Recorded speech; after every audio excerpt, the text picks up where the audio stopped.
This is Sports with Strawberry Ice. I'm your host, the Iceman, Jeff Trunapole. And as always, I bring you sports from a West Side point of view right here in the great city of Cincinnati, Ohio, home of Midwest Best, baby. They got Uno wings. They got G-Funk. They got CTB wings. They got delicious chili. Dude, it is awesome. Go check out Midwest Best. Exactly. They are very delicious. Go check out them every third Saturday. They have ribs. They got the beef brisket stew was the special last week. The week before that was chili. They got beef sandwich or pulled pork sandwiches. I got all kinds of stuff. It is awesome and very delicious. Make sure you check it out. What's up to everybody who's watching the show? Make sure you hit the thumbs up, hit the subscribe button. I'm on live streaming on ZTV, YouTube, Facebook, X, Rumble, and also if you're checking out on the podcast, what's up? I'm on BeanPod, Apple, iTunes, Spotify, Google, Stitcher Play, pretty much wherever you get your podcast. Shout out to Gather Threads. If you guys go there on through ZTV's link, they got a link there with I got show stuff on there. I got a water bottle. We got keychains. We got all kinds of different stuff out there for Strawberry Ice. If you guys want to wear some Strawberry Ice stuff and support the show, I'd appreciate it. And as always, I'm coming to you live from this glorious place down here. It's the Ice Cave. The Ice Cave is brought to you by T Properties. T Properties, quality housing for quality people. Check out the website at www.tpropertiesllc.com for all your rental property management needs and your rental needs. And I know we got Bronson Warrior on today, Reds Hall of Famer, but I think Bronson would agree with this. We hit the jackpot when we drafted Joe Burrow. He's coming back next year. We are going to be in the AFC Championship game. We're not going to let, Joe Burrow would not lay an egg like Lamar Jackson did yesterday. So make sure you're geared up with the hats, the hoodies, the flags, all that stuff. Make sure you check it out at jackpotjoey9.com. Portion of the proceeds go to the Joe Burrow Hunger Relief Fund, the Joe Burrow Foundation. The beer is delicious, award-winning. It is at Brink Brewery. Again, make sure you check all that out. What's up to everybody in the chat crew? We only got one person chatting or commenting. It's a stranger, so where's everybody else at? Anyway, let's get to my co-host for today. He's from the riverfront. He's Joe Farsing. What's up, Joe? What is happening? Hey, I want to know where I can get some ice merchandise. Like, have a picture of you right here, yes, so I can keep you close to my heart. Like, exactly, all around. I could sleep with your face. Yeah, just right. That's what I'm looking for. That's what I want. Well, go on ZTV online and gather threads and check it out. It's right there. There you go. Hey, let's get to the man. Let's get to the Reds Hall of Famer. The reason we're all here. He's a friend of the show. I appreciate him. This is like the third time he's been on my show. I appreciate him. He's Bronson Warrior. Bronson, what's going on, my man? Just hanging out as usual, man. What's going on with you guys? I saw you had the guitar, in the backstage. Are you getting ready to sing a song for us before the show started?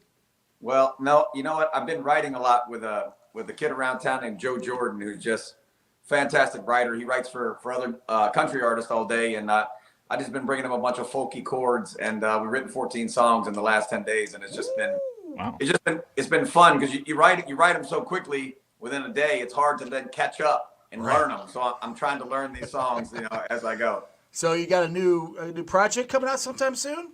Not really. I just had the itch to kind of write, and it's just been so fun writing. We'll probably, we got 14 songs now. Probably get to 25 songs maybe, and then maybe think about something. But it's weird, man. I went through that last project, and sometimes just feeling like you own the music in your own hands with a guitar can feel like magic. I played at different charity events over the last week. I've played a couple of these songs to each one of these groups that I was, either helping out somebody that was sick with cancer, or helping out the Reds, as they were giving away, equipment to different teams around here for softball and baseball for the high school. So it's just nice to have a guitar with you and be able to tell some stories that you wrote and especially new ones that you're excited about.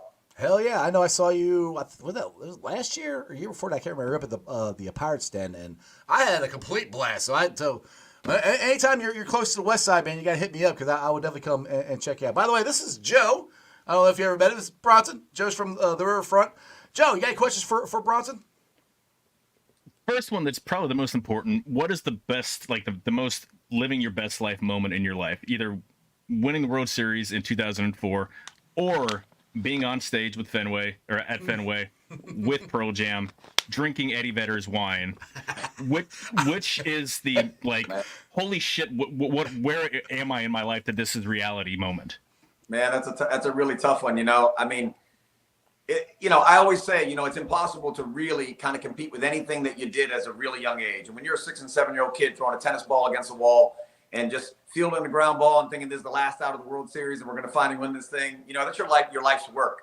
Hard to compare with that. But when you blend Fenway Park and Pearl Jam into the same stadium, and I'm standing on the stage playing my favorite song of all time, and I'm watching the moon reflect off of the tarp that's on the mound, and I can see 40,000 people, and I can still see the shape of the infield because they didn't let anybody in on the infield. So you have this diamond out there, all these people holding up their lighters and their phones with the lights on it, and he stretched black out to 8 minutes that day. I mean, honestly, it's a coin toss, man. Both of those times you got to pinch yourself and say, hey, this is what we came to do.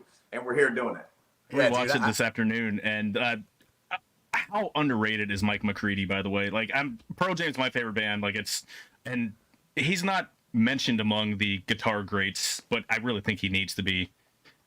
Especially just the version that that you were talking about at Fenway. I was watching that earlier, and he's just so good. And some of the tones that he plays, I'm not a guitarist. I'm terrible. I've got a bass in my corner that I have no idea what to do with, but. Where are you on the Mike McCready needs more pub bandwagon? Yeah, I think it's kind of like I think maybe he was just born in the wrong generation in a lot of ways, right? I mean, like he's on par with all the greats from the old days and guys that he obviously has copped little pieces of theirs and blended into his own vibe. Yeah. But you listen to, like you said, just that version of Black in Fenway Park there, and he can bring so many different tones and different styles. And, that's what was so great about that version of it was that Eddie just gave him this time to stretch it out. And me and Stone and Eddie were on the other side of the stage just having a nice little jam together. But McCready definitely hasn't gotten his due other than probably Chris Cornell has really given him, some love over the years before he passed away. But I think when it's all said and done, it's going to take a little while because Pearl Jam is still out there performing. But I think at some point, he'll probably get his justice, after those guys are off the stage, which I don't know when that's going to be because I think they got another decade in them for sure. Oh, at least that is one of my my radio stations. All my favorites for Sirius Satellite is Pearl Jam. I listen to it often. Now we got a question from Nature on here. He wants to know if you will be doing any Reds on radio work in the future. It's usually spur of the moment. I don't have any plans, but they usually call me once in a while when maybe somebody's sick or if somebody bails out the back door and they need some help. For me, the real reason I don't, want to put stuff on the schedule is because I'm always so busy, honestly, just trying to do my own hobbies, right? Between music, playing some golf, snow skiing, traveling with some friends. It feels like you say yes to a couple charity events, you help the Reds out here and there. And I find myself where my wife is always saying, man, you're never home. When you coming home, bro? Right. So it's like, just for that reason, it's like, I feel so limited in my time. I just came back from New York yesterday. I was doing a couple of kids camps for an old teammate back in my old Pirate days from the rookie league, right? Wow. So yeah. saying yes to so many different things that a lot of times to put, a full-time thing on the schedule and say, hey, I'm going to do 20 games this year for the Reds. Right. At this point in my life, it just isn't feasible. Well, I appreciate you making time to call on my show because I know you are a busy guy. I try not to bug you to get you come on. I try to get you on at least once a year, and I appreciate you coming on. And I know you're a busy dude, and people just have enjoyed. I mean, anytime you come on the show, I get so much compliments of what a great interview you are, and how different stuff you're into because people are interested in not only your baseball mind but also your music and what you're doing there and stuff like that. So you got a broad variety of things that you do, which I think is very unique for baseball players. Most of the time they're just baseball players and not a whole lot else, but you're a musician as well. Yeah, part of the fact is that I didn't have a family, right? I didn't have kids of my own, and that is where I see a lot of guys. If you go around town now, anywhere, especially in Florida where I grew up, you know, you see guys in Miami constantly, old teammates who are coaching their kids' baseball teams, and now travel ball is so accessible and so popular that, you know, sometimes that becomes a full job where they're coaching their kids and they want to see them in that, you know, that 10 to 15, 16-year-old range. They really want to make sure that they understand the game and try to give them an opportunity to play at the big league level themselves, or at least get a free education in college. But because I didn't have kids like that, you know, it leaves me a little bit more wide open to kind of do some more things, honestly, a lot of times for myself. And, you know, I've seen so many guys struggle with after the game is being played, and if their kids are really small and they're just driving them to and from school every day. And, you know, when you're playing at the top of the mountain, right? I mean, even if you're not winning the world championship every year, just a big league ball, you know, team, a big league baseball game is absolutely, you know, it's just fantastic to be there, and a rush that you don't quite realize is kind of the undercurrent of your life until you're not there anymore. And you realize, hey, nobody's asking you questions after a game anymore. Nobody cares where you are. You can do whatever you want. Sometimes guys struggle with depression, struggle with stress and anxiety over the fact that they're not kind of in the boys club anymore. And so I try to keep myself busy. You know, I've always been a guy who moved the ball around a lot, whether it's having a lot of friends and not getting as much time as I would like with each one, but spending smaller amounts of time with many more. That's kind of the way I've kind of like designed my life. Now, you know this is going to come up, because this comes up like every time you come on the show here. But it's, Nate here, he said he still remembers the iconic JTM commercial with you and Chris Welch. And I ask you this, I think every time you come on here, are we going to get a sequel to this? I mean, this has got to happen sometime, Bronson. This is such a cool commercial, and everybody always talks about it.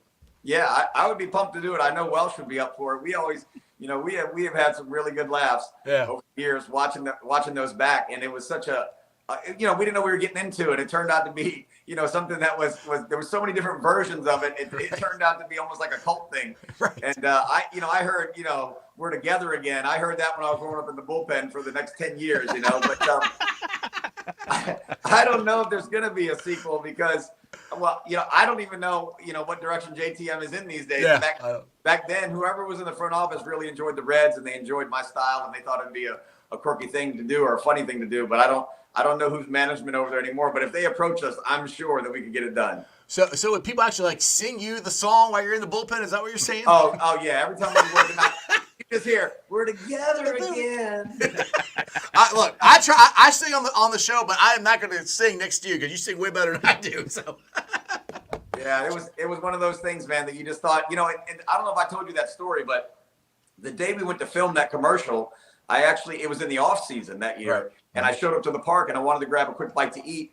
And I went to grab some Cheerios, and they had been sitting there for the last couple of months. So they were stuck to the bottom of this square glass thing. And when I went to pour them out, nothing came out. So I just tapped it like that, and it exploded and cut my left thumb so bad that I had to be put under by Dr. 𝐁𝐑𝐎𝐍, and he had to give me an arm block and sew me up. So we had to come back on the one-off day during spring training. And back then we were still in Sarasota. And me and Welsh had to fly up and do the commercial because I couldn't finish the job that day. Oh wow! I didn't know.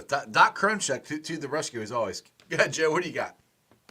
You were talking about before, like players when they kind of reach the end of their careers, like not really knowing what to do with themselves. You were out of the game not out of the game, but you had your Tommy John surgery in 2014, kind of rehab for 2 years. Was that kind of the reason? Had to play in why you came back to Cincinnati in 2017? Just wanted to kind of go out on your own terms, or just you wanted to see if you still were able to get batters out, or what was the thought process? I mean, we loved having you back as, you know, as Cincinnati Reds fans, but yeah, you know, it was a situation where, you know, I had pitched 19 and a half seasons without missing a start. And that was from the day I graduated high school until 2017. I pretty much stayed healthy the whole time, stayed off the disabled list, made every one of my starts. And I always found a way out of the rabbit hole, right? Because it wasn't like I was healthy that whole time. There was times when your Tommy John ligament was sore, you could barely do a pull-up, but you'd find ways to get out of the mound and get through that one and then make it to the next one and get a little healthier and continue on. And I just loved that challenge. And so I really beat myself up really bad. I pitched 6 or 8 times, I can't remember which one, after my Tommy John ligament broke and my shoulder was tore with Arizona. But the GM, you know, would call me into the office with Kirk Gibson, and they tried to pull me out of the rotation. And I just said, listen, you guys are paying me big money to be here. I'm at the end of my career. Just let me roll with it, man, to see if I can survive this thing. And I kept winning games, but my velocity was going down from 90 miles an hour down to about 79. And eventually, my elbow was so swollen up and so beat up at Dodger Stadium. I beat Josh Beckett 2-1 in Dodger Stadium. Didn't crack 80 miles an hour, but a handful of times that day, and got that last win. And then I got checked out by the doctors, and he said, hey, you have no ligament in your elbow and your shoulder's tore. So, you know, it was a bit of a surprise for me because I was in pain, but I just didn't think I was broke. I thought it was like my forearm just being a little, you know, irritated or something. Right. So in the end, I wind up having the 2 surgeries. And most people usually come back from the Tommy John in about 12 months, maybe 12 to 18 months. But the shoulder is kind of the thing that most guys don't come back from. But right. I just felt like I didn't want to have the jersey taken off my back by something else that wasn't in my control. And so I really went hard with the Diamondbacks for the next couple of years to try to get healthy. And I could not get my elbow to stop hurting or my shoulder. And so I finally thought, I think it may be healthy enough to maybe survive a season. Let me come back to Cincinnati, where I know they trust me. They know they're going to enjoy me as a guy inside the clubhouse and what I can bring to the young guys as a leader and as my character inside that room. And if I survive it, then maybe I'll go somewhere else and continue to maybe pitch out of the bullpen, or if my arm feels great, I'll continue starting. But I thought it was the place that if I didn't survive it, I wanted to retire in this uniform. I'd been here for 8 years. It felt like home. You know, Dick Williams was the general manager at the time, and really his only concern was, hey, he's like, I'm worried that if you get hurt again, we're going to have to pay for your surgery, and I don't want to do that. And I said, listen, man, if my arm breaks, I'm done. There is no more surgery. It's like I'm walking away unless, you know, the whole thing's hanging or something. So he felt comfortable with that, and we gave it a shot. And for 3 months, I was leading the team in wins. Yeah. But my velocity was going down, and my shoulder was just killing me. My elbow was hurting. I just could not get my arm to feel good. Well, anyway, I loved it that you came back. You retired as Red. I wish that would happen more often. I wish that would happen with Joey Votto. He hasn't signed with anybody yet. Are you kind of surprised where Votto's at, that he hasn't signed with anybody, or he just hasn't decided to retire or anything like that? What's your thoughts on Votto? No, I know what he's going through. You know, listen, when at the end of 2013, it was the first time and the only time I was a free agent, really, right? I had never missed a start in my career. By all accounts, I'm a great teammate, right? I don't have a draft pick tagged to me because they offered me a qualifying offer. And so it was like, you know, the easiest thing. I mean, anybody should sign Bronson Roy to a 2-year deal. And I only got 3 offers that offseason. I had the Giants make me an offer in the first 2 weeks. And if it wasn't for the fact they offered me 2 for 25, 2 for 24. And the only reason I didn't sign it, because I would have loved to have been a Giant, but, you know, they just signed Lincecum for 2 for 37. And his numbers were really bad 3 years in a row, like really bad, like 5.5 ERA. And you could just see that he wasn't the same guy he used to be. Right. And I just felt like, man, if they gave him 37, I don't know if I can stand in the locker room with a guy, you know, that the last 2 or 3 years, I put up way better numbers. And so I was going to wait it out a little bit. So they went ahead and signed, I believe it was, they signed Tim Hudson instead for that money. And so then that came off the table. And then I really only got 2 more offers that offseason. It was the Diamondbacks and the Orioles. And I found myself sitting at home, and that was late into February. So I got that first offer like in early November. I didn't hear back from another team really for a real offer until early February. It was just before spring training started. So Joey's in a situation where everybody is trying to lock their rosters in with the best young guys they can, and he's going to be an afterthought. And you know, the way that it looks like from the player side is, hey, man, look how much I've done in my career. You know, you should give me a little bit more respect. But, you know, the business of baseball does not care about loyalty or your old numbers, man. And at the end of the day, it happens to almost everybody. And so Joey's going to be kind of the last man signed by some team just before spring training starts. And you hope that, you know, at least somebody gives him a big league offer and makes him, you know, gives him a guaranteed deal and he comes into big league camp. Because there could be somebody who says, hey, we're going to bring him in big league camp on non-roster. And we'll see if you make the club. I mean, you just don't know. The tide can turn so quickly in your career. Yeah, and with Votto, with his numbers, the way he was last year, one thing I enjoyed and respect about Votto last year is his Hall of Fame numbers went down last year because the way he was trying to attack the ball and launch it compared to what he used to do, because he couldn't do that anymore. So he's trying to do what he could to help the team. So that's where I respected Joey Votto for doing that. I would love to see him not put anybody else's uniform on as a Reds fan. That's just me. But I don't know if that's going to happen. The one team that I would be okay with is if he went home to his hometown team, Toronto. I think that'd be cool if you had to finish, finish out the year with Toronto and then come back and at least sign a one-day contract with the Reds and retire a Red is what I'd like to see. But I think Votto is probably the next Red to get his number retired. I don't know of anybody else that might get their number retired. Do you got anybody off the top of your head there, Bronson? No, not really. I think Joey is, it's getting harder and harder these days to amass numbers with one club because guys move around so often, right? So it's very few and far between that people stay on teams long enough to even get into their Hall of Fames or have their number be retired. And Joey obviously has played his entire career here, which, he got a no-trade clause in a town they didn't really want to give any. I asked for a no-trade clause when I was, 34, 35 years old, and Bob Castellini didn't want to set a precedent. He didn't want to give it to me.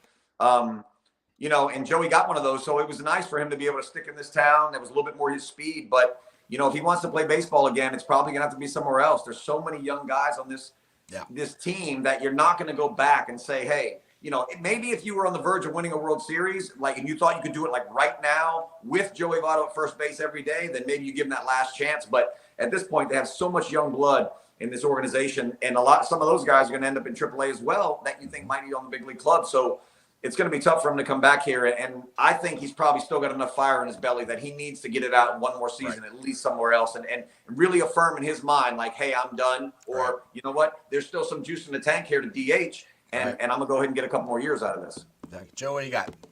I mean, yeah, he seems like a guy. He wants to be the one to say, I'm done, not the 30 teams in MLB, saying he's actually not signing him to a contract. I think we are missing somebody whose number could get retired. The immortal number 74, Ricky Karcher. Wild thing, baby, wild thing. He is to date the one and only player in Cincinnati Reds history to wear number 74. So they say we just ended right here. We hang it up and we just immortalize, take down the rounding third heading for home quote, and put down holy shit on the top edge of the side of Great American Ballpark. Bronson, did you see that interview? That was one of the best interviews I think I ever heard. That was so funny last year. I did not. It was awesome. I was out in Arizona, wasn't it? No, it was in Kansas City. So Kansas City, that's right. Kansas City, yeah.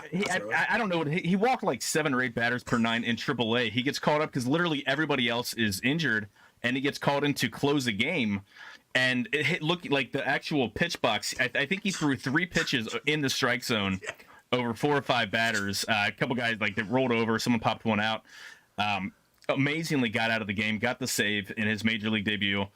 Jim Day goes on the field to interview him and just kind of asking. And everybody on the Reds dugout, they're still on the railing, just watching the interview.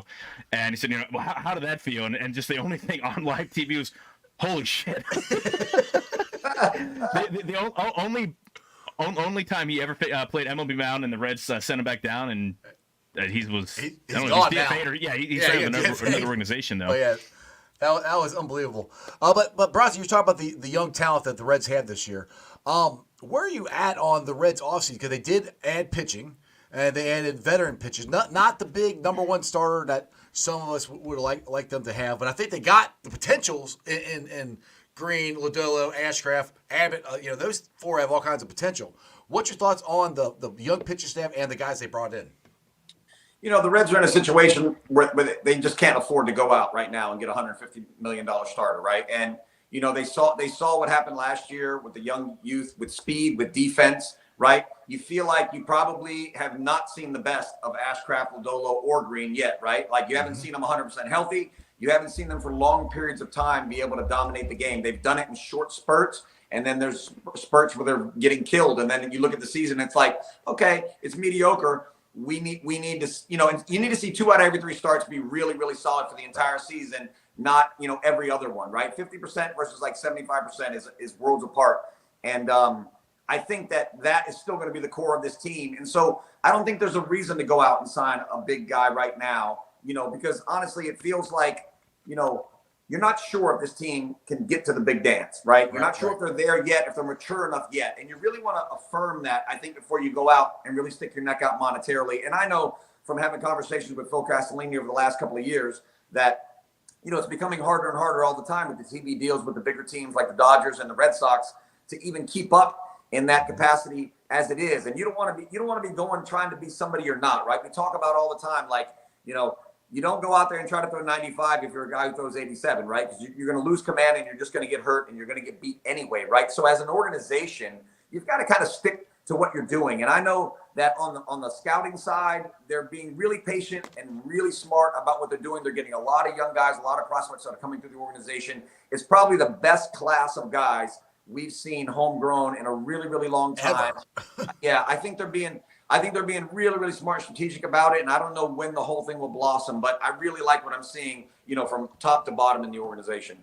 Exactly. Joe, what do you got? Because you had some questions from your Slack channel viewers, don't you? We had a few of them. I already had a couple of them, but this is my favorite question. So on Baseball Reference, it lists all the nicknames of yours. What is the favorite nickname of yours that's listed? Saturn Nuts, Smokey, Tex, Dirty, Royo, or Free Love? I know my favorite is Saturn Nuts. Did you get Saturn Nuts? Is that... You gotta explain that one to me, Bronson. That's a crazy story. A lot of times your nickname in the game will be something that you say all the time. So I called everybody Smokey all the time. So then you get called Smokey because you call everybody else Smokey, right? Right. But Kevin Millar was a guy who used to give out a lot of nicknames, and some of that landed on me. But the Saturn Nuts one, I'm pitching in Boston in 04 early on in the season. And I came up in 03 as well and pitched out of the bullpen, and nobody knew who I was, except I'd thrown a perfect game in AAA. So I come up, thinking I won't even make the playoff roster. And I kind of snuck on that playoff roster and wound up pitching in big games against the Yankees in the playoffs that year. And, there was a boosters club for the Red Sox that was around all the time. And they used to send us sometimes little cards in our mailboxes. And it was just a card that came in and basically said something like, man, you look like you're 16 years old out there, but you've got balls the size of Saturn, man. So we're going to start calling you Saturn Nuts. And after that, somehow it made its way onto my Wikipedia page or on Baseball Reference as a legit. No teammate ever called me that, but in Boston, people knew that name because of that reference that came through. Oh, dude, that's awesome. I might have to refer to you as that now. I like that one. That's cool. That's very cool. Joe, you got anything else from your questions there? Is A-Rod still a douchebag going all the way back to the playoffs there? I don't know. Cut to the chase. I know it's been 20 years, but it's the whole smacking the ball at it, like that's. I know. The truth is, I've been getting mixed signals over the last couple of years. I've never had a conversation with Alex Rodriguez ever in person. I played against him in high school, but the whole thing goes way back. It goes back to 04 after we win the World Series, and they asked Trot Nixon something about Alex, and he said he didn't think Alex was a true Yankee, whatever that meant. So the media came to me, and they asked me, what do you think about Alex Rodriguez? They're asking me a few questions, and I must have said 20 great things about him. Like I said, he's one of the greatest players of all time, and he hasn't even retired yet, right? Like, I mean, you can't deny the guy's numbers. I mean, he's a huge guy who played shortstop to the elite level, had speed, could steal bags, power, hit the ball the other way. I mean, he had everything, right? And I said all these great things about him, and then I said the only thing that I remember about him from high school, because I said I played against him a game in high school. I was a sophomore. He was a senior. This is 1993. We're in my hometown, and we're tied.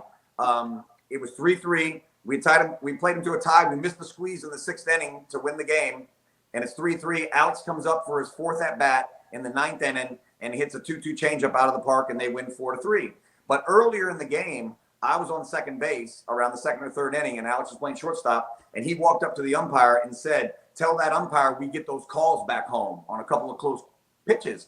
And I thought that was unbelievably cocky or brash for an 18-year-old to say that, or 17-year-old to say that to an umpire in a game. And so I told that story, and the next day, I think it was in the New York Times, it said, "Arroyo's disdain for A-Rod goes back to high school."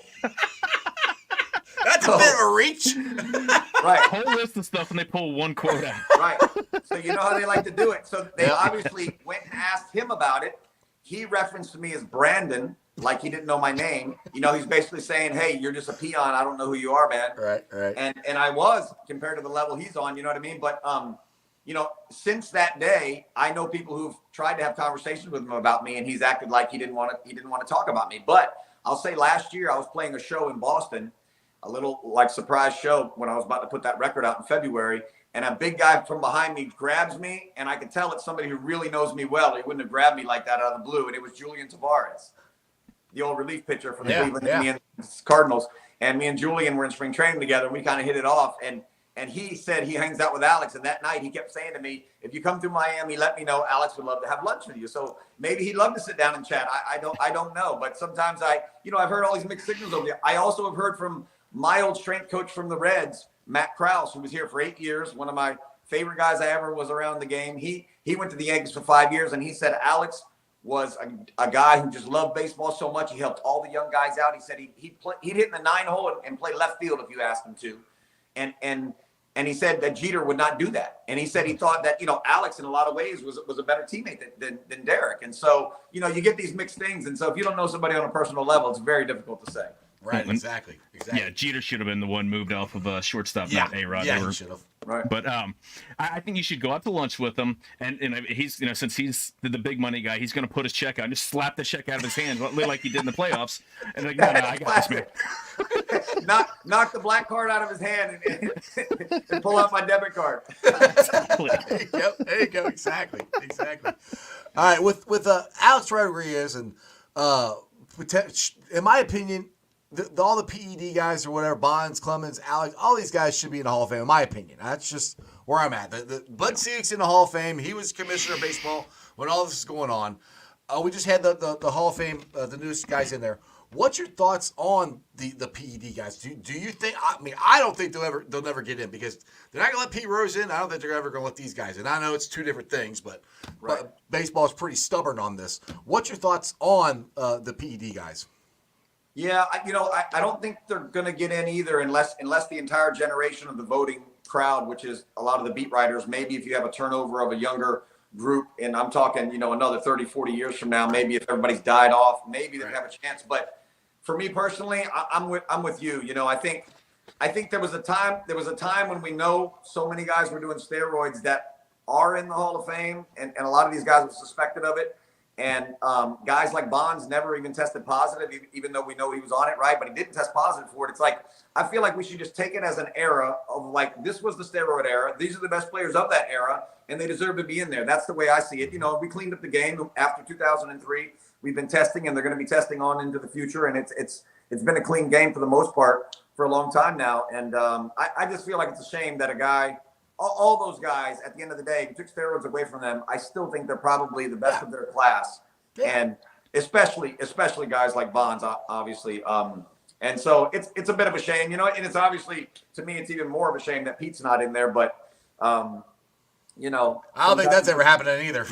Well, the Hall of Fame literally has to change their laws. When he was coming up, but they changed the law after they banned him, so that's what pisses me off. Well, that's the thing. Baseball banned him, and then 1991, when he was coming up for induction, the Hall of Fame added the bylaw if you're on baseball's exist. So MLB has nothing to do with him, with Pete Rose not being in the Hall of Fame. But I mean, like, I will never in my lifetime see a hitter as dominant or as just great, like must-watch TV as Barry Bonds in his prime. I mean, Shohei Ohtani's fantastic. Mike Trout, Ellie De La Cruz. Like, you've got to. He's going to do something like insane Bonds every would play. get But one pitch and he'd hit it. He'd kill it. One pitch. He got walked with the bases loaded several times. Like that. That's the respect that the managers have. Like they know you're going to kill that pitch no matter. You've got. He's leaned so far over the plate. The strike zone is basically this big. He's got had that big ass elbow thing, so you could throw him with 105 miles an hour, and he's just going to brush it off. But watching that guy hit was probably unless it was often against the Reds. What was it like trying to get him out there, Bronson? That would be my question. What was it like trying to get him out? It just felt impossible. You know what I mean? I faced him. I'm guessing here like 11 to 13 times or something like that. I don't think he ever got a hit on me, but I probably walked him like 7 or 8 times. Who knows? But the thing is, he was like the one kid, when you're 12 years old, that is just so far and away better than everyone else. He doesn't even seem like he needs to be playing in the league. And he's doing that to the best players in the world. I mean, Albert Pujols is probably the second best guy I ever faced in my career. I faced him a lot more times and more in his prime than Barry. But what Barry did there, like you said, being walked even in the playoffs with bases loaded, only getting one pitch, being walked, however many ridiculous amount of times it was that one year, compared to how many times he struck out. I mean, he was head and shoulders there for a while, where it just almost like he was playing in a league of his own. Yeah. Looks like he was 1 for 8 against you with 4 walks. Oh, there you go. There you go, mate. So he did get it. That's called domination, Bronson. You got him. You Exactly. got him. You held the best hitter, I'll tell the you the most one dominant guy- hitter. I'll tell you the one guy that I am proud that didn't get a hit off me, and I know he knows this stat is Jose Altuve. I don't know if there's anybody else in the game that's faced Jose more than 10 times that he didn't get a hit off him. For whatever reason, he couldn't get a hit off me. He kept grounding out the shortstop and third base for me. And when my career was over, somebody told me that he was very aware of that. He's man, I hate that Bronson Arroyo. Get him out on his front foot. Exactly. So, Bronson, I see the guitar in the background. You had it, strumming before the show started. You got any new songs that I'm going to put you on the spot. You don't have to do it if you don't want to. You got any new songs you want to play or anything? Yeah, I don't know if you can hit. If there's a delay. Is there a delay here? Does it look like I'm? No, you're good. We're good. You're good. That sound okay? Sounds great. Go for it, man. I'll play little pieces of this one. This one's like a pop country song. It goes like, thought breaking up in a small town would be hard. Thought of seeing you walking down Main, wrapped up in another man's arms. I thought of people staring at me, wondering how I did you wrong. Yeah, that ain't the way it plays out in this here song. You said he was just a friend, and I believed you then. I caught you at the bar with your lips on him. And we broke up and he left you. I found somebody new. I don't mind being in the same small town as you, cause even your mom and dad when they see you around town say you're the one that messes up, but they're happy for me now.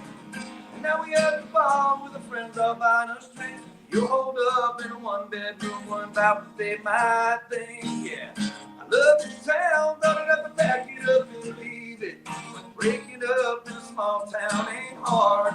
You ain't the one that cheated. You're the one that cheated. Woo! That was awesome. Thank That you. was fantastic. Is that some of the new songs you've been writing here lately?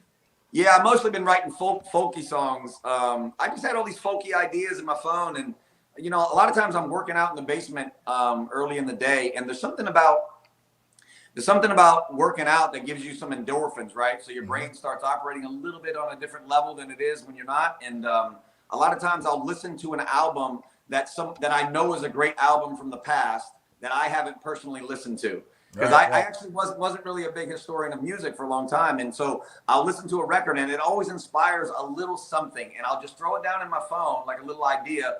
And I've had, the last year and a half, I just have a bunch of them in there. And we're starting to flush through those and turn them into songs. Like I said, with my buddy Joe Jordan. And he's just lyrically just so fast and so good at telling a real seamless story that it's been really fun over the last couple of months. So what like, I guess you said the gym, but what inspires you? Do you look at things like during your day-to-day life and different things you've went through to create songs, or is it just something that just pops in your head?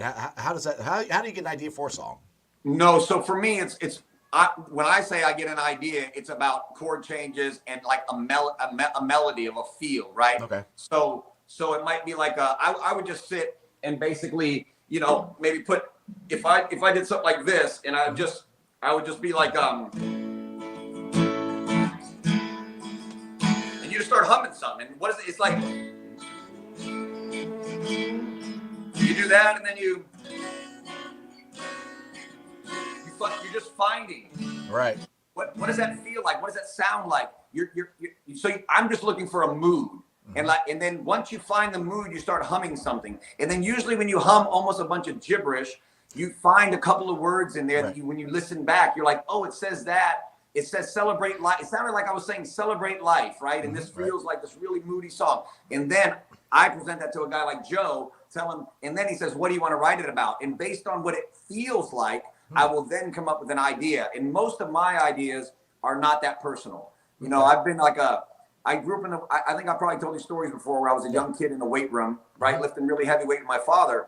But at the same time, he was also talking about philosophy of life. So he was always talking about just making the glass half full in all circumstances. And he was talking about like when somebody puts a gun in your mouth, like at the most extreme, like when you're going to die, still being optimistic in those situations. And so he made me think that everything was always, you could get through it. Yes.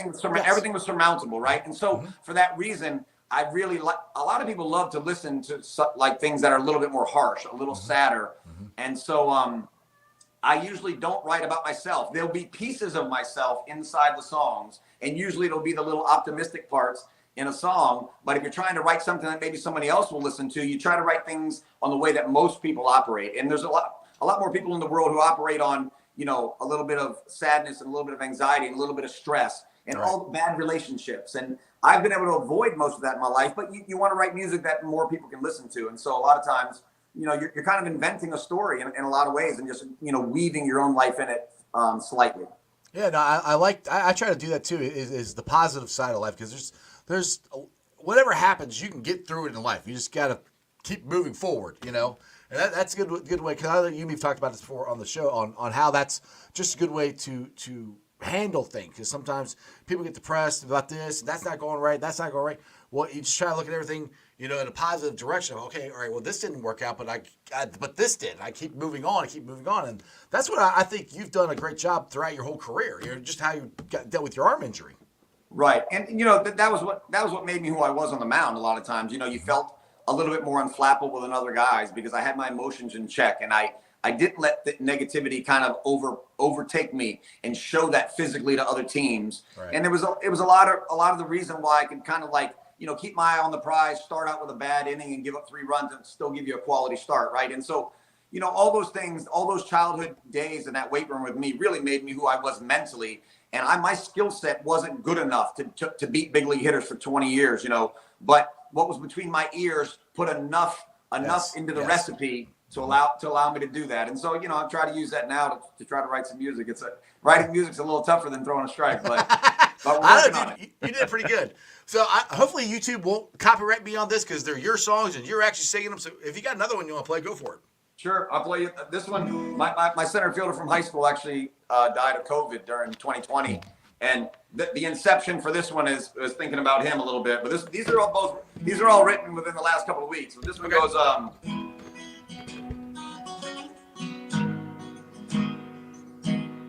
Just a Thursday, I thought of you. Ain't it awfully strange what a memory can do? It's just a tree, brown and green, but it spoke to me rustling leaves in the breeze.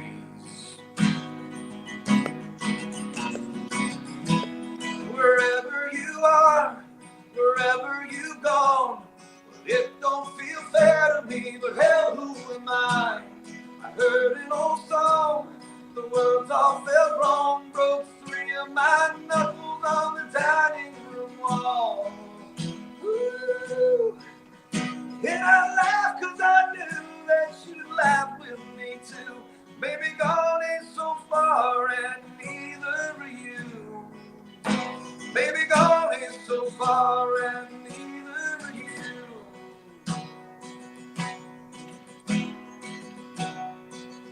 We'll skip to the bridge. Oh, we'll always leave the light on, yeah. Oh, if you come home.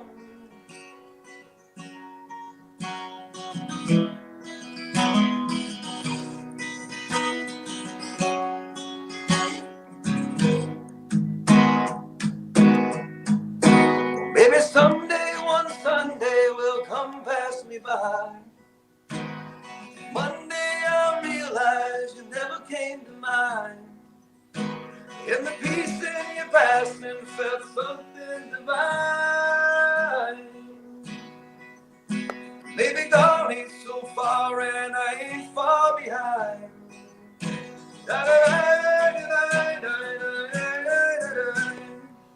Woo! Good job. I like that one. I wish I had a lighter. I was going to try to do the lighter thing for you. I could have brought my phone up.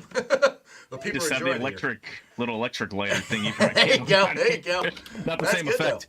So let me ask. So, like your album Covering the Bases, that was, I mean, I love every single song that was put on there. I mean, that's all grunge stuff that I listen to. I was listening. You only have a handful of songs on Spotify. Whoever's in charge of that, you need to get more music up. Yes. Yes. Because I was listening to what's the? I mean, you got the album cover behind you. The covering the baby. I mean, Some might say. Yeah, there we go. Yeah, some might say. Listened to that earlier today. Who are you listening to now that's kind of giving you more influences? I mean, obviously it sounds less grunge alternative-ish, more kind of, I'm gonna say Chris Stapleton, but yeah. Well, I think I obviously love Pearl Jam. It's my favorite band of all time, and I wrote a lot of that record, the Some Might Say record, from the standpoint of like a full band, kind of riff-driven, and something that I really can't pull off on an acoustic guitar myself. And I've just found over the years that people are gravitating towards pop country, the Morgan Wallens of the world. Right. And now you've got guys like Zach Bryan who are playing these songs that feel like you're just telling, almost old war stories around a campfire. And I've been really drawn to the Lumineers over, their entire so good spectrum of 3 or 4 albums. And I've loved those songs, and I always wanted to write songs in that way that I could just grab an acoustic guitar and you could really feel it, give somebody goosebumps. It's a kind of a different vibe than the straight down the pipe rock and roll thing. And so I just wanted to try my hand at it. I'm really enjoying writing these songs now. They have a little bit more of a story, and it's more intimate. And so I don't really know what I'm going to do with them or how they'll shake out. But, when you can go anywhere in the world and have an acoustic guitar in your hand and play somebody a beautiful wedding song and play a beautiful song at a funeral, or be around a campfire and make people, dance a little bit to something real country and poppy. It's just kind of a nice mixed bag of an arsenal to have, not just rock and roll. And so just trying my hand at some different things and really enjoying it. Well, it's something you need nice. Something you need, like a nice iced beverage, of your choice, just sitting back and sipping while you're listening to it. Exactly. Yeah, I think I'm just learning these songs now, and I'm just going to keep playing them until I feel like I don't have to think about the words and the chords anymore, which it's going to take a little while. But once I get to that point, I think I'm just going to go around town and play for people in their houses and little pubs. You can play down here, Dice Game. Come here. I want to figure out a way to, just like, I've watched I really have really loved Ed Sheeran's story for a long time. And Ed, for a long time, Ed got so good because he played 3 or 4 shows a night. He played in people's backyards. He played in, in people's living rooms. He just enjoyed telling these stories. And, that's where the magic is. That's why I can play for myself in the basement and really have a great night, even if nobody's around, because you're playing music and trying to just feel something. And that's where I'm trying to write from, a place that makes you feel something. And, right. And if you can do that for other people, sometimes it feels like it's worth it.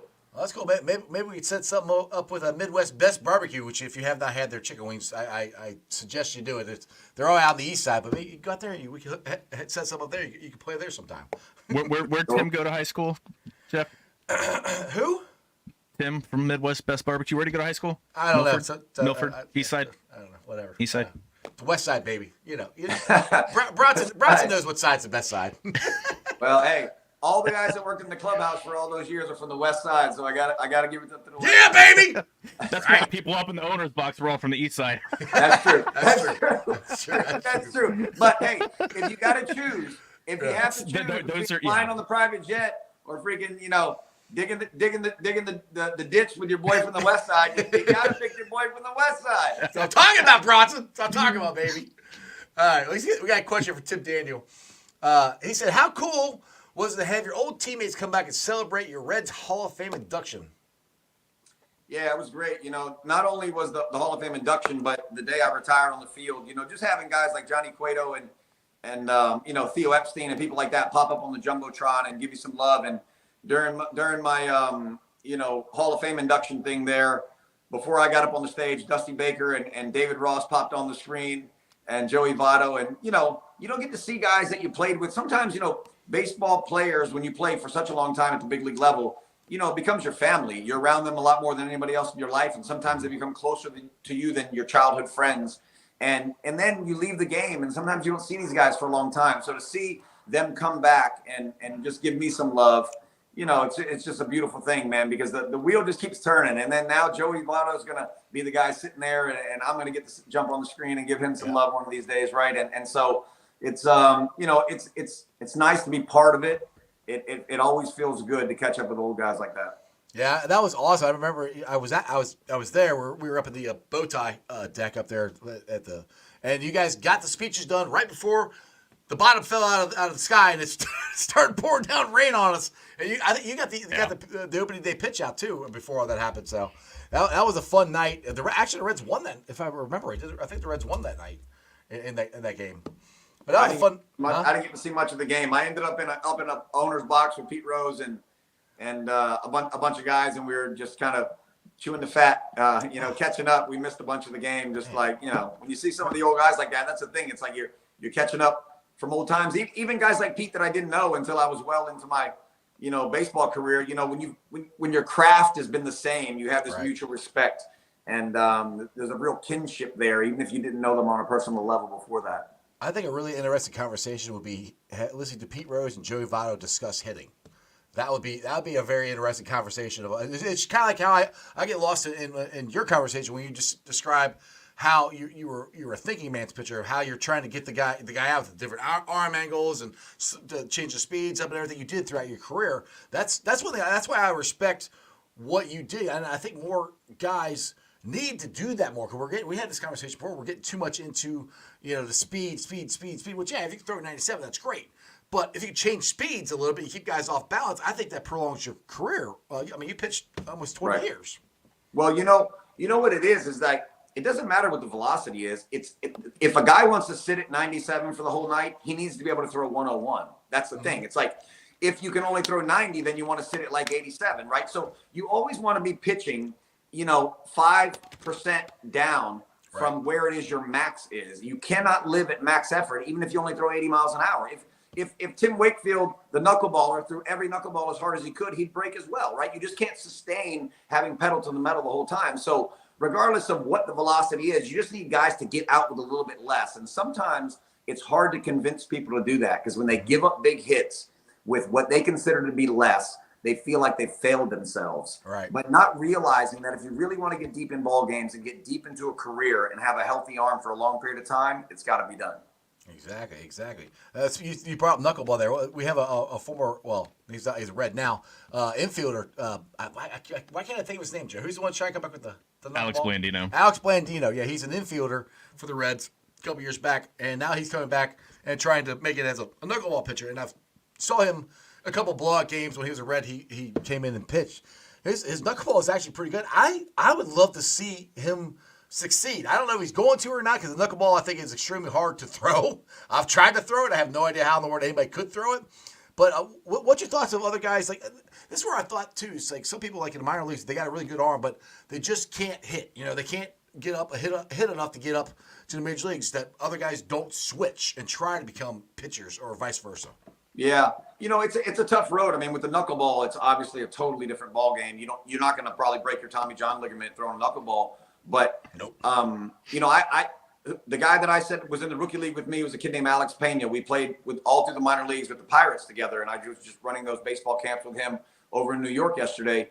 And he was an outfielder for us for 4 or 5 years, got on the mound in a blowout game and wind up just lobbing the ball at 94 miles an hour. And this is back when nobody could throw 100. And I mean nobody. You had like Rob Nen touching 99 and Kyle Farnsworth on steroids touching 99 to 100. But this kid was throwing 100. Yeah. This kid was throwing 100 all natural without even ever pitching before. But what he didn't realize was the amount of torque it took to do that over and over and over again. And so his arm just wouldn't survive. Over the years, he was constantly hurt. And then eventually he lost his opportunities that he had, to get to the major leagues because of it. And, with Blandino, I hope it works out. But Blandino's such a young guy and such a good player still. I'm surprised that he's pulled the plug on being on an infielder just yet, because I felt like he was a pretty good ball player while he was here. He did all right. The biggest memory I have for him is him winning the standoff. When they would do the national anthem. The national anthem thing. I want to say the American flag. The national anthem. Yeah, and he won the standoff. By the way, just to let you know, this is always in the ice cave. This is the autograph I got from you last time I got to hang out with you. So I just want to let you know you're always in the ice cave here, Bronson, with me. So. Hey, you've been on for 54 minutes. I appreciate it. Joe, you got one last question or anything you want to ask before we let him go? Just all the personalities that you played with. You a few years in Pittsburgh, a few years in Boston, and then all the years here in Cincinnati. Junior, Dunn, Brandon Phillips, Votto, Crazy Ryan Friel or guys in Boston like Big Papi, Manny Millar, who's the most outrageous guy? Like, obviously, I'm sure there are a ton of stories that you can't tell us. Right? You'd probably be breaking some NDA to be telling us. But who's the most outrageous guy just hanging out with, or just being stuck on a plane or in a bus with? I'd say the most entertaining guy who brought the most to the table, day in and day out. He's seemingly crazy the same way Will Ferrell is, right? He's real. You're probably not going to find Will Ferrell, like actually doing something that's putting his life in danger. Although I played with some guys like that, Ryan Friel. There's a great story about Ryan Friel, who popped the emergency exit out of the top of a bus in Pittsburgh one night and climbed up on the roof, Teen Wolf style, and was going to freaking crawl to the front of this Greyhound bus and scare the bus driver while he's going 70 miles an hour down the mountain like this. What? And that's real crazy. But Yeah. I would say the guy who was most entertaining and who gave you a feel like he was crazy every day was Kevin Millar. Okay. He was a master. Kevin Millar is closer to a Saturday Night Live guy than anybody else I ever played with, and you see it in the show. It's what makes him so entertaining. Oh, absolutely. Have you been on the show? Haven't you? Have you been on Millar's show before? Yeah. I've been on Intentional Talk a few times. Yeah, okay. While I was playing and afterwards, I used to send him all kinds of crazy stuff like solving a Rubik's Cube underwater and stuff, just for entertainment value. Yeah, but I thought I saw you under. I thought you were. Anyway, Bronson, dude, as always, I appreciate you. You've been on for 56 minutes. Anything you want to plug? Any of your albums or anything coming up with shows or anything you want to plug before I let you go? If anybody wants to listen to Some Might Say, it's up on Apple Music and Spotify and all the places you can listen to it. And I'll have hopefully some of this new music coming out at some point. But if you're around town, check the Bronson Arroyo Band Facebook page. We'll be playing on the West Side coming up over at the Pirates Den again. But March 16th, we're over at the Blue Note. Okay. And we always keep that updated. So if you want to come out and listen to some Pearl Jam or some Beatles and some Tom Petty, man, always ripping. I will look that up. I will meet you at the Pirates on the West Side because it's the best side, Bronson. Duh. I will cross the checkpoint and make my way over. He's got to be a little dusted off or where he can't be all spiffy from the east side. So, anyway, go slum it. No. I would love to see you live at wherever it may be. So there you go, Bronson. Appreciate you, man. Thanks as always, buddy. All right, fellas. Jeff, Joe, later, man. Thanks, Bronson. Dude, are you really going to come to the West Side? I don't know if we're going to let you over here. I've hung out with you several times. Don't give me that shit. You keep asking me for some weird reason. I mean, and we had delicious pizza last night watching football. By the way, it was La Rosa's. That's the best pizza. Just saying. Whatever, dude. Whatever. Have you heard of Dewey's? I've had Dewey's. Yes. I was going to say, I think there's Dewey's out in Green Township, out by Dent, isn't there? There's one. Yeah, I think so. I know there's one out on Harrison or close to that. 'Cause my wife worked out in Dent, and I think there's one close to that. That's good pizza. Go get the. I say it's bad pizza. It's just Edgar Allan Poe or the. I mean, there's the Roses. Ryan's Inferno. And then there's everything else. I mean, just can't help it. There's the Roses. Then there's something that just got run over by a semi truck. Then there's Tony's frozen pizza. Oh my God. Hopefully none of the La Rosa's family. I worked for you guys for a year when I was a teenager. I just don't care for the pizza. I like all the other shows. Hey, La Rosa's, if you want to sponsor the show, sponsor my show. Don't sponsor the Bengals show. He doesn't like the Rosa's. Sponsor Sports Strawberry Ice. Calzones are great. Baked buddies, those those are cool. I just don't care for the pizza. All right, man. I gotta get the hell out of here. I got another show up here in about a half hour. Corey Dillon's gonna be on, but plug some stuff. You're running through all this. You're going through all the Cincinnati luminaries, man. I know. Well, Bronson, Corey Dillon. God, man, it's rolling with the heavyweights. I like how you put yourself up there with Bronson. First. Exactly. Hopefully, I got Trenton Irwin coming on Wednesday. I'm still working on that one, and I got Ashcraft coming on next Thursday. You're hitting all the commercial stars too. Ti with his was it Snoop? No, what was his commercial? Who? Trenton Irwin. He did a commercial? Yeah, when he was a kid. Oh, he's a kid. Yeah. What was that? Remember. I have to ask him again. I can't remember what it was. I asked him before. I know. I don't remember. You guys know where to find me. I'm here all the damn time. The Bengals Show, Riverfront Cincy. I mean, we've got 8 million shows, and we're good people. Jeff, I appreciate you having me on, as always, my man. This was a hell of a lot of fun. Cool. Hey, maybe next time we'll be able to get Nate on here. We'll have to actually be an adult. He'll have to, responsibilities, man. That's bullshit. Adulting sucks. All right. I know. See you, dude. All right, guys. Hope you enjoyed that as much as I did.